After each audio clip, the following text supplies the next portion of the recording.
Hey guys, it's Steven here and welcome to my fragrance vintage collection.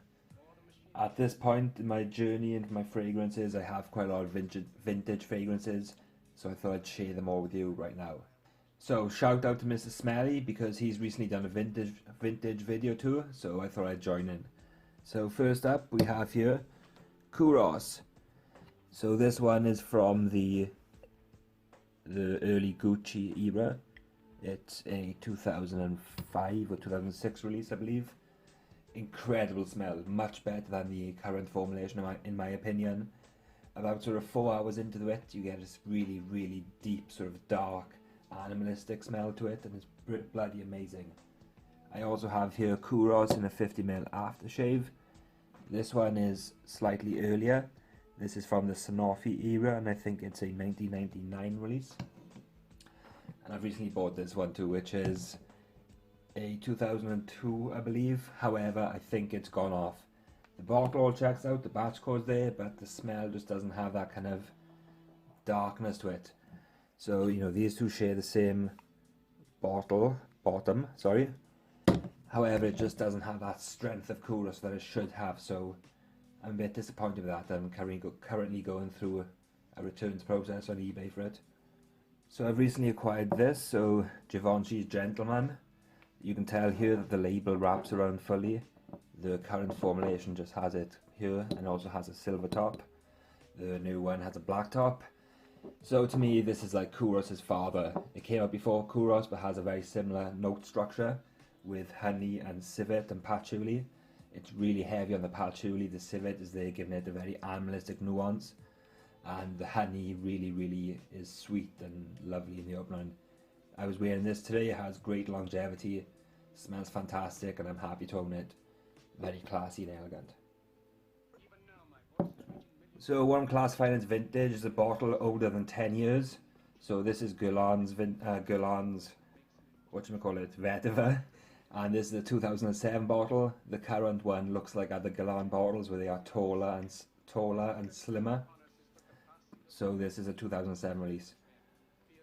I find this also has castoreum, I think, and it gives it a tiny bit of an animalistic nuance if you spray too much.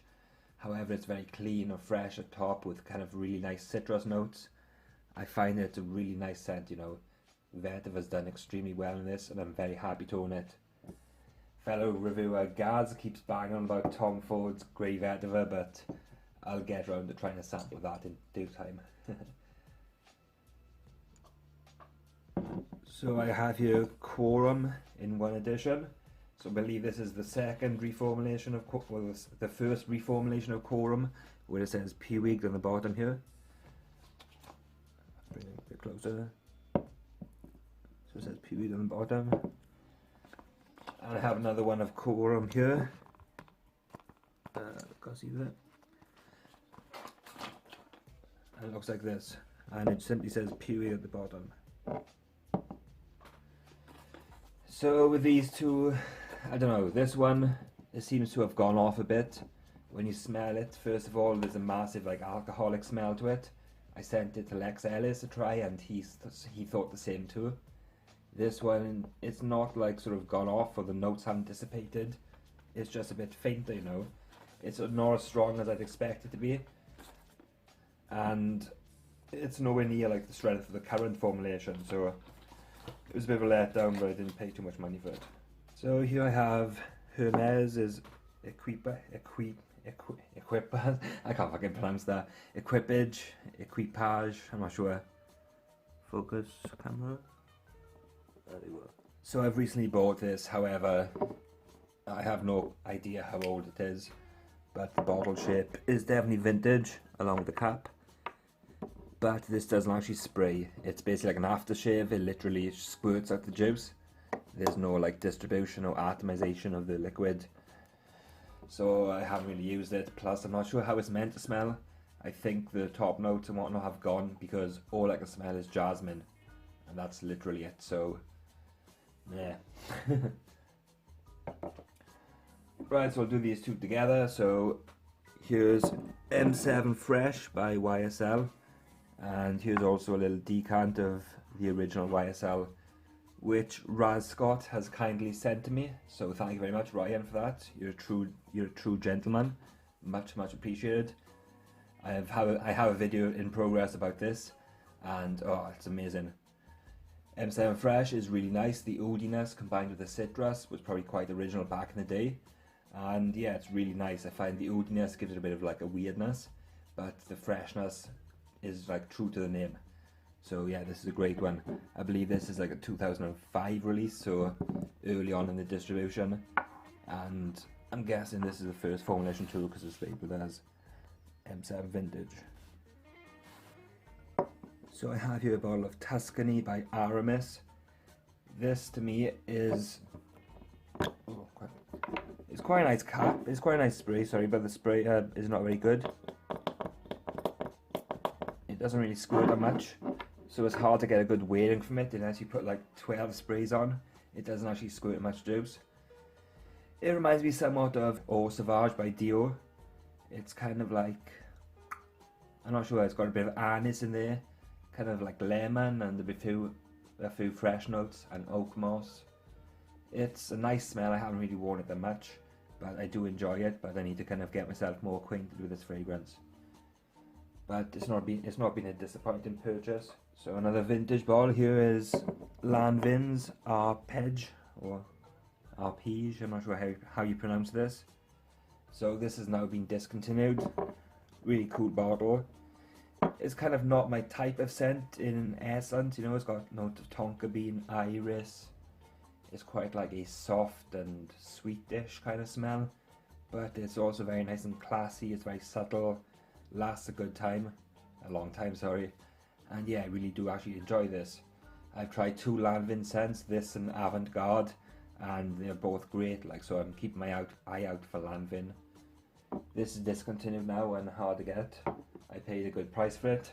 And last but certainly not least, what would you think is missing from this video? If you kind of follow my videos, you kind of see me talking about a few fragrances. Is something missing here, do you think? Well, Fahrenheit, of course. This one, well, you can see here the two different kind of logos. So this one is a more recent reformulation, and this one is one of the original ones.